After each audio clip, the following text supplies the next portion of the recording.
There are two ways you can convert a PDF document into a Word document. The first method is to open Microsoft Word. For this to work, you will need to use any version of Word from Word 2013 onward.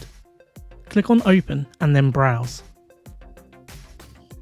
Now locate the PDF file on your device or OneDrive and then select it and then click Open. However, an even faster way is to find the PDF file on your device using the File Explorer and then to click and drag it into the Word application. Whichever method you use, you will see a message on the screen stating that Word will convert the PDF file into an editable document, but some of the elements on the document may not look exactly as the original document once converted.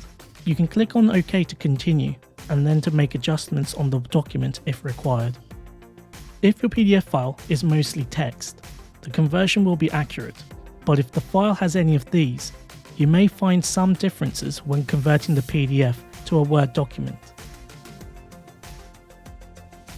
This is usually due to the type of PDF file you are converting. A vector PDF has electronic data in the file to allow more accurate conversion than using a scanned document. Vector PDFs can be created from converting a document made in a word processing application like Word. However, a scanned document has less data, which cannot be easily converted since it will be using a photo of a document. This is why you may find some elements in a scanned PDF not converting as well as a vector PDF document.